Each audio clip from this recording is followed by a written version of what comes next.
নগাঁও জিলাৰ অগ্ৰণী শিক্ষানুষ্ঠান মতিৰাম বৰা উচ্চতৰ মাধ্যমিক বালিকা বিদ্যাপীঠৰ অধ্যক্ষা দীপ্তি হাজৰিকাৰ আজি চাকৰি জীৱনৰ বিদায়ী দিন। নগাঁও জিলা স্ত্ৰী শিক্ষাৰ অগ্ৰণী শিক্ষানুষ্ঠান মতিৰাম বৰা উচ্চতৰ মাধ্যমিক বালিকা বিদ্যাপীঠৰ অধ্যক্ষা দীপ্তি হাজৰিকা আজি চাকৰি জীৱনৰ পৰা অৱসৰ গ্ৰহণ কৰে। সুদীৰ্ঘকাল এই বিদ্যালয়ত শিক্ষকতা প্ৰদান কৰিছিল ছাত্ৰীক। এই বিদ্যালয়ত ছাত্ৰীসকলক মানৱ সম্পদ গঢ়াৰ ক্ষেত্ৰত বিশেষ ভূমিকা গ্ৰহণ কৰিছিল। এই বিদ্যালয়খন সৰ্বাংগীন উন্নয়নৰ হকে বাইদেৱে সদায় কাম কৰিছিল। আজি বাইদেৱে চাকৰি জীৱনৰ পৰা অৱসৰ গ্ৰহণ কৰে। আজি অৱসৰৰ দিনা বাইদেউ সহকাৰী শিক্ষয়িত্ৰী, শিক্ষক আৰু ছাত্ৰীয়ে গামোচা সম্বৰ্ধনা পত্ৰৰে সম্বৰ্ধনা জনায়। নমস্কাৰ। সুদীৰ্ঘকাল আপুনি শিক্ষকতাৰ লগত জড়িত হৈ আছিলে। আজি আপোনাৰ চাকৰি জীৱনৰ শেষৰটো দিন।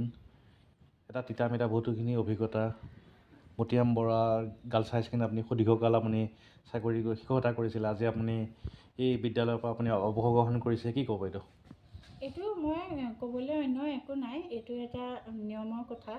গতিকে এটা সময়ত আহিলে এটা সময়ত যায়েই আৰু সাধাৰণভাৱে মই গ্ৰহণ কৰিছোঁ। হয় সিমানেই বাইদেউ। হয়, আপুনি সুদীৰ্ঘকাল এই বিদ্যালয়খনৰ লগত জড়িত হৈ আছিলে। আপুনি বহুতো শিক্ষক পাইছে, শিক্ষয়িত্ৰী পাইছে, বহুতো ছাত্ৰ ছাত্ৰী এইখন স্কুলত পঢ়িছিলে, ইয়াৰ পৰা গৈছে, পাছ কৰি পেলাই পাৰ কৰিছে।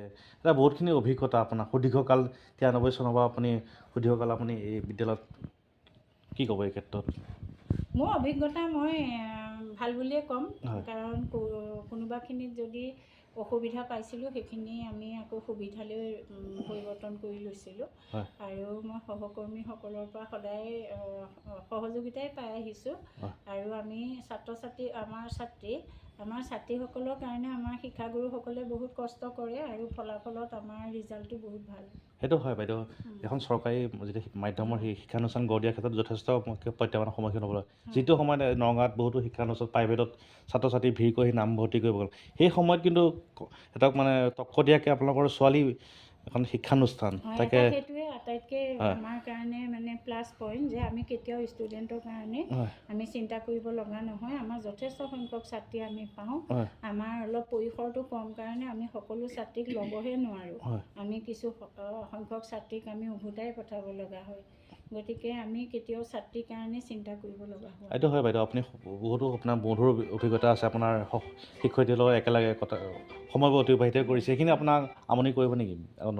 অলপতো কৰিবই ডেফিনেটলি। সদায় ইমান বছৰ একেলগে আছোঁ ন, যোৱাৰ পিছত নিশ্চয় মনলৈ আহিব। কিন্তু ইমান ভাবি থাকিলেও নহ'ব, আকৌ পৰৱৰ্তী জীৱনত মই আগবাঢ়িব লাগিব। তথাপিতো তেখেতসকলৰ লগত যিখিনি সুমধুৰ স্মৃতি আছে সেইখিনি মই পিছৰ জীৱনত আগবাঢ়িবৰ কাৰণে মই প্ৰেৰণা হিচাপে লৈছোঁ। এইটো হয়। আপোনাৰ যিকেইদিন আপুনি ইয়াত শিক্ষকতা কৰিছে, কিন্তু আপোনাৰ SMC হওক বা সহ শিক্ষয়িত্ৰী হওক, শিক্ষকসকলে হওক, যিটো সহযোগিতা আগবঢ়ালে, কি ক'ব? যথেষ্ট এইটো সন্তোষজনক। বিশেষকৈ মই SMDCৰ পৰা যথেষ্ট সহায় পাইছোঁ। যেতিয়াই যি প্ৰয়োজন হয় মোৰ SMDC মোৰ ওচৰত থিয় হয় আৰু আমি সম্পূৰ্ণ সহযোগিতাৰে আলোচনা বিলোচনাৰ মাজেৰে কিবা কাম যদি কৰিব লগা থাকে মই তেখেতসকলক ক'লে তেখেতসকলে কেতিয়াও মোৰ লগত অসহযোগ কৰা নাই। খুব সুন্দৰ অভিজ্ঞতা মোৰ SMDCৰ লগত সঁচাকৈয়ে খুব ভাল। ঠিক আছে, আৰু লগতে আমাৰ উজ্জ্বল ভৱিষ্যত কামনা কৰিলোঁ। ধন্যবাদ। এই গাৰ্লছ হাই ছেকেণ্ডেৰী প্ৰিন্সিপাল দীপ্তি হাজৰিকা বাইদেউ আজি চাকৰি জীৱনৰ শেষৰটো দিন। একেলগে সুদীৰ্ঘকাল আপুনি বাইদেউৰ লগত একেলগে কাম কৰিছিলে, শিক্ষকতা কৰিছিলে, কি ক'ব? আজি চাবলৈ গ'লে মনটোৰ ভিতৰৰ পৰা বহুত দুখেৰে জৰ্জৰিত হৈ আছে। ক'ব নোৱাৰোঁ, কিয়নো বাইদেউক আচলতে আমি বাইদেউ বুলি নহয়, নিজৰ বাই ভনীৰ নিচিনাকৈয়ে কাম কৰিছিলোঁ। আৰু যথেষ্ট সংখ্যক কাম বাইদেৱে মোক নাজানো, বিশ্বাস কৰিয়ে হওক, ভাল পায়েই হওক, যথেষ্ট কাম মোৰ হাতত অৰ্পণ কৰিছিলে।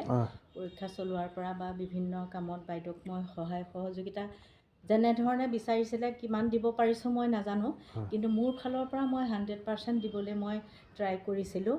আৰু মই ভাবোঁ বাইদেউ চাগে সুখী, আৰু ময়ো বাইদেউৰ লগত কাম কৰি বহুতেই সুখী হৈছোঁ। এতিয়া মই অকণমান দিশহাৰা নিচিনা হৈছোঁ, কিয় যিহেতু আমাৰ আগন্তুক 10 তাৰিখৰ পৰা পৰীক্ষা, মেট্ৰিক পৰীক্ষাটো AOC হিচাপে মই যোৱাবাৰো চলাইছোঁ আৰু এইবাৰো মোৰ ওপৰতেই পৰিছে। গতিকে বাইদেউ সোঁহাতৰ নিচিনা আছিলে আৰু কোনো কামত পিছ পৰি নাথাকে, একদম সিংহৰ দৰে আগবাঢ়ি যায়। আমিও দলে দলে পিছে পিছে যাওঁ, কোনো ক'তো ভয় কৰিবলগীয়া কথা নাই।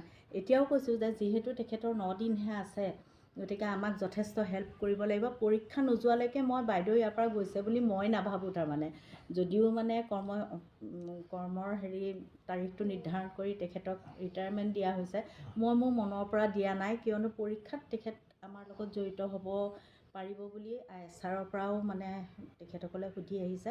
থাকিব পাৰিব আমাৰ লগত, মানে সহযোগ কৰি তেওঁ আমাক দিহা পৰামৰ্শ দি, বাকী আমাৰ যিগৰাকী নতুনকৈ বৰ্ণালী মহন্ত বাইদেউ চকীত বহিব, তেখেতো বহুতো উদ্যমী, তেখেতেও পাৰিব কৰিব, কিন্তু বাইদেউৰ পৰা আমি হেল্প ল'বই লাগিব। আৰু এই দিনটোত মানে সঁচাকৈ আমি বাইদেউক বিদায় দিবলৈ বেয়া লাগিছে, কিন্তু সদায় আমি পাম সেইটো আশা কৰিছোঁ। ধন্যবাদ। নগৰৰ পৰা প্ৰাঞ্জল নাথৰ ৰিপৰ্ট।